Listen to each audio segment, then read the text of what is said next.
कार्यक्रम के पुण्यार्चक हैं श्री वर्धमान श्वेतांबर स्थानक वासी जैन श्रावक संघ ट्रस्ट, उपाध्याय प्रवर प्रवीण ऋषि चातुर्मास समिति। जय घोष, विजय घोष दोनों भाई है, सगे भाई है।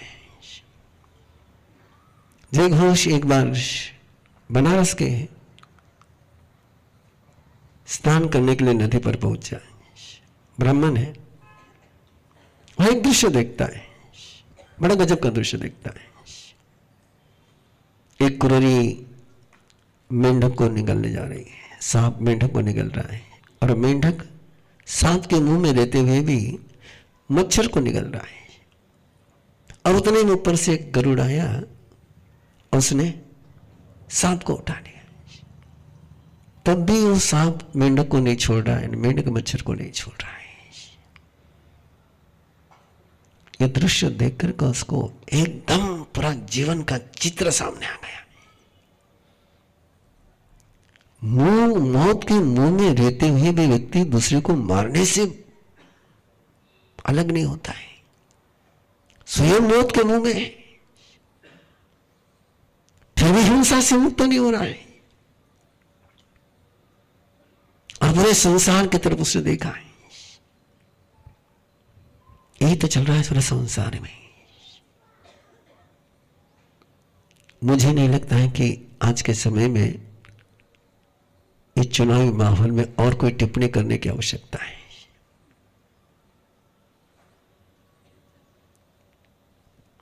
थोड़ा सा भी शांति से सोचे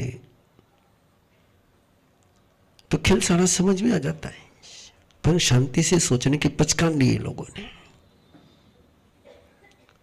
इधर से टिकट नहीं मिला तेरी जयकार, उधर से टिकट नहीं मिला उधर की जयकार। अब उनको ही पता है जो टिकट के लिए आ रहा है वो कभी भी अपना टिकट कटा सकता है, लेकिन छोड़ते ही नहीं। ये सारा देख करके वो जय घोष मुनि स्नान करना भूल गया। ये चित्र देख करके उसका सारा मन ही बोले कि ये क्या संसार है। और उसको पता था कि नदी के उस किनारे पर श्रमण लोग रहते हैं। वो तिर करके नदी के पार गया और वहां संतों को पूछा, बोले क्या संसार है। तो संतों ने कहा कि अनादिकाल के जो संस्कार है इनसे मुक्त होना हो तो नए रास्ते पर चलना होता है, परिचित रास्ता छोड़ना पड़ता है, अनजाने राहों पर चलना पड़ता है, हिंसा का रास्ता जाना पहचाना है, झूठ बोलने का रास्ता जाना पहचाना है। अहिंसा का रास्ता नया रास्ता है, चलना होगा।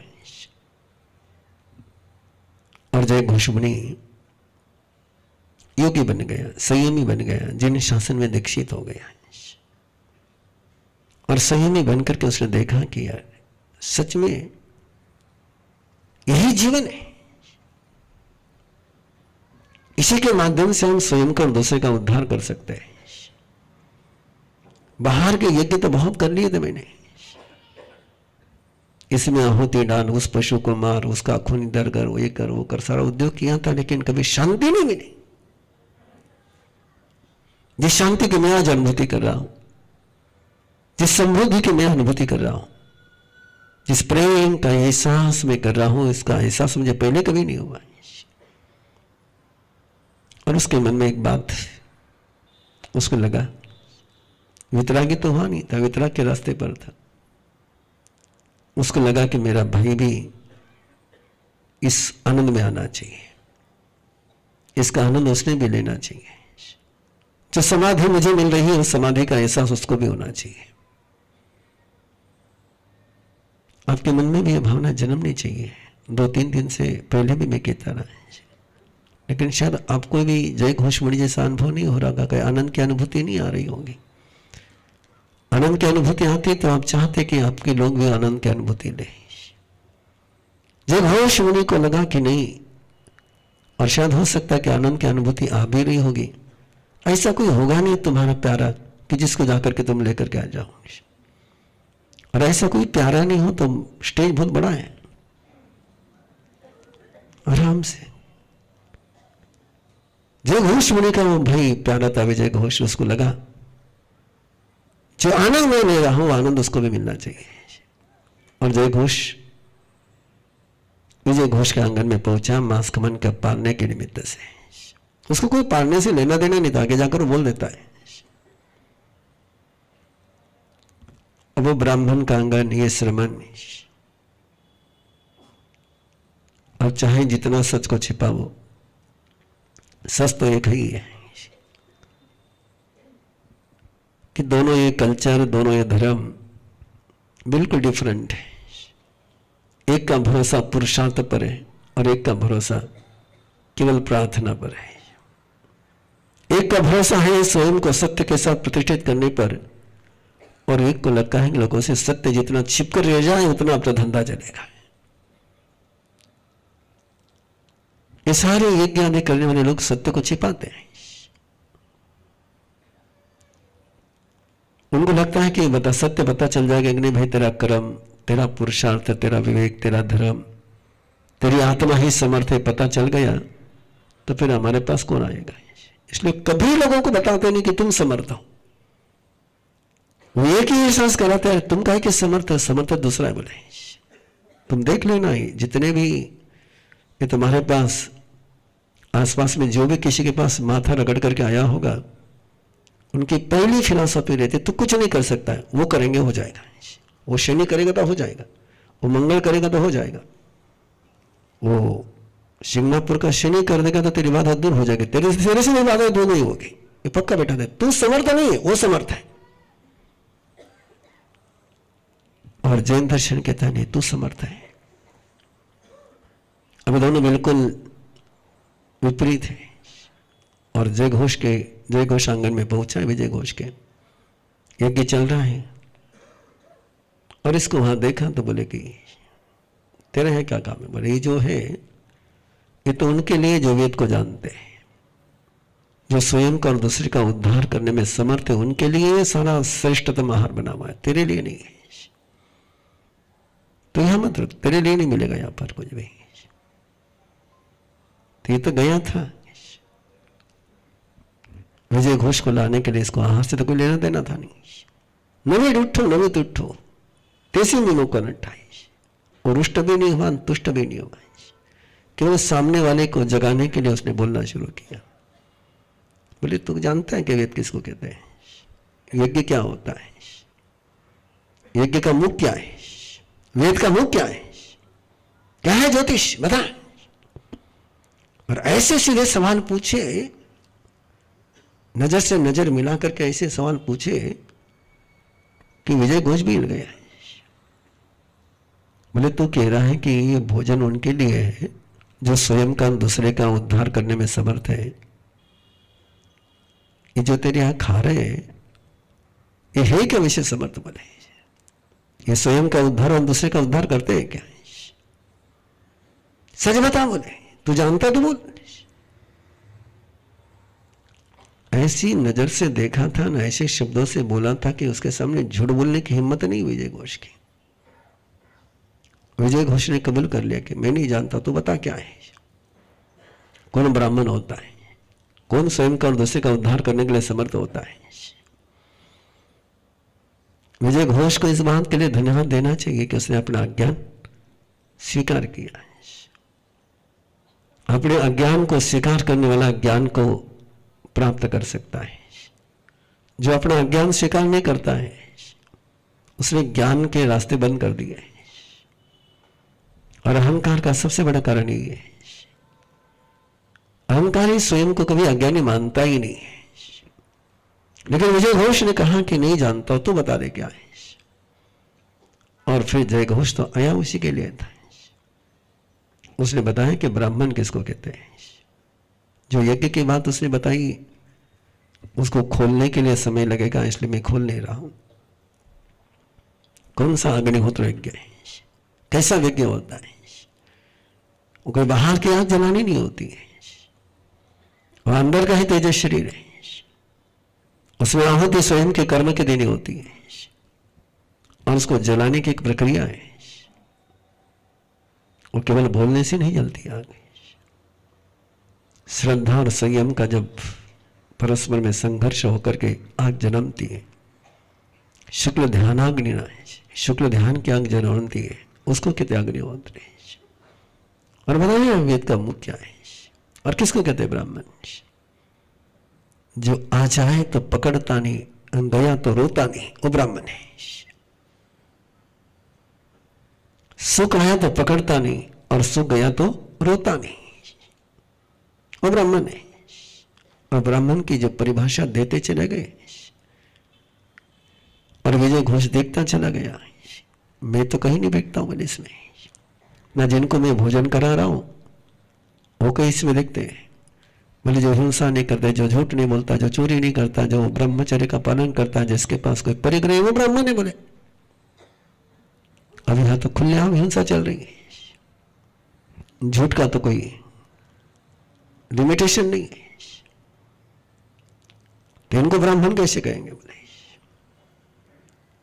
और केवल ओमकार का जाप करने से कोई ब्राह्मण नहीं हो जाता बोले, उनको जंगल में रहने से ऋषि नहीं हो जाता है। समय ही समन हो, ब्रह्मचर्य न ब्रह्मनो।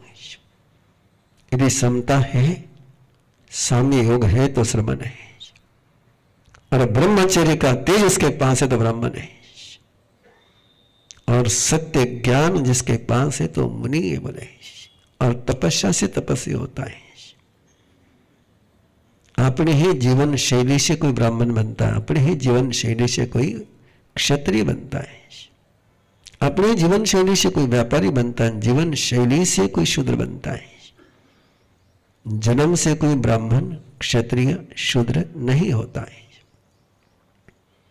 जो इसको जानता है वो स्नातक है बोले, वो ज्ञाता है। जैसे वही सिनायो यही पाँव करे बंदे, वो ज्ञाता है बोले। और ऐसे गुणों से जो समृद्ध होते हैं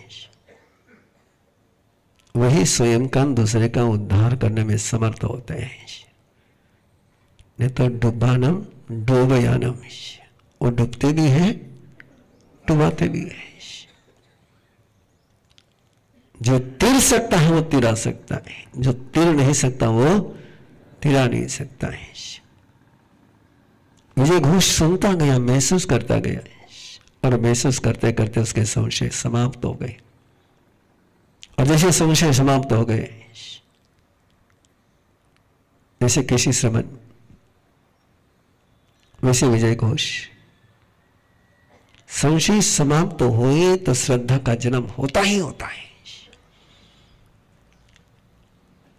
और संशय के समाप्त होने के बाद श्रद्धा का जन्म नहीं हो तो समझ लेना कि तुम्हारे संशय फालतू के थे। उसके संशय समाप्त हो गए, संदेह श्रद्धा का जन्म हो गया, तो श्रद्धा का जन्म होने के बाद आदमी भक्ति करेगा ही करेगा। श्रद्धा का जन्म हो और भक्ति का गीत घंटे से गुंजित नहीं हो, ऐसा कभी हो ही नहीं सकता है। और विजय घोष से गीत गाने लगा, तुब्बे जये जन्नानम तुब्बे वेय वेयु जोई संगा वेयु तुब्बे तुब्बे धम्मान परगा तुब्बे समता समुद्धतुम परमाप्पानमेव तमानुगम करहमम भिक्खेनम भिक्खुत्तम।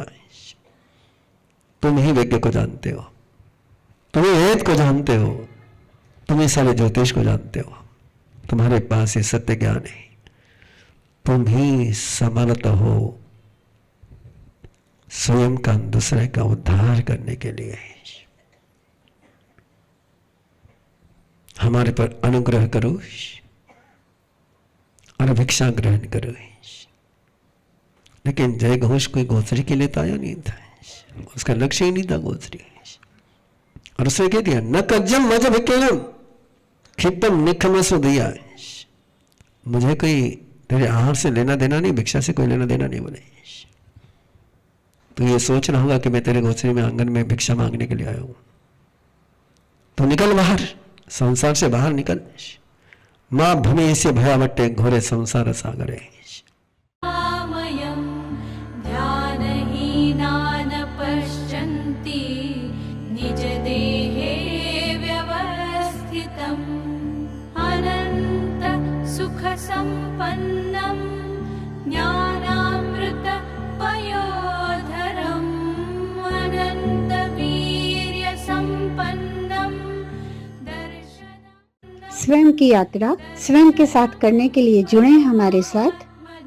और हम पुरुषाकार ध्यान साधना के 72 घंटे के रेजिडेंशियल शिविर में 10 अप्रैल से 13 अप्रैल शिकोहपुर मंदिर, दिल्ली जयपुर रोड, गुड़गांव। अधिक जानकारी के लिए संपर्क करें 9310061391।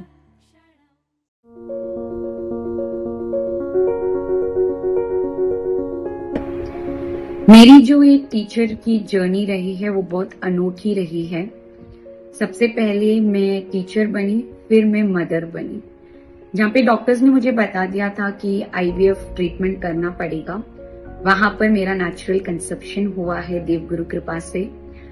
और जो हाई रिस्क प्रेगनेंसी है, through out the pregnancy period मुझे कभी वो हाई रिस्क लगी ही नहीं। पर्सनल लेवल पे, प्रोफेशनल लेवल पे, स्पिरिचुअल लेवल पे हर एक डायमेंशन में ग्रोथ हुई है।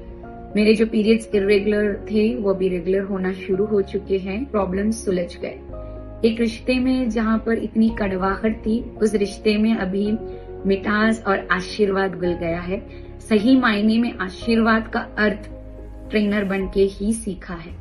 अधिक जानकारी के लिए 7038352200 या 8698108502 पर कॉल करें और अपने जीवन को एक नई दिशा, एक नई ऊर्जा प्रदान करें।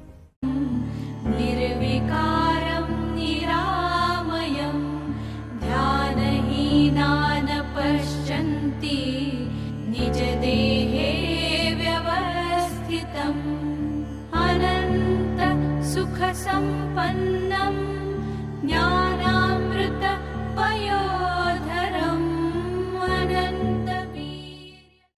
स्वयं की यात्रा स्वयं के साथ करने के लिए जुड़े हमारे साथ और हम पुरुषाकार ध्यान साधना के 72 घंटे के रेजिडेंशियल शिविर में 10 अप्रैल शाम से 13 अप्रैल शाम तक शिकोहपुर मंदिर, दिल्ली जयपुर रोड, गुड़गांव।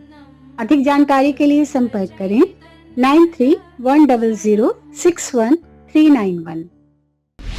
इस कार्यक्रम के पुण्यार्चक हैं श्री वर्धमान श्वेतांबर स्थानकवासी जैन श्रावक संघ ट्रस्ट, उपाध्याय प्रवर प्रवीण ऋषि चातुर्मास समिति, महावीर भवन, इंदौर।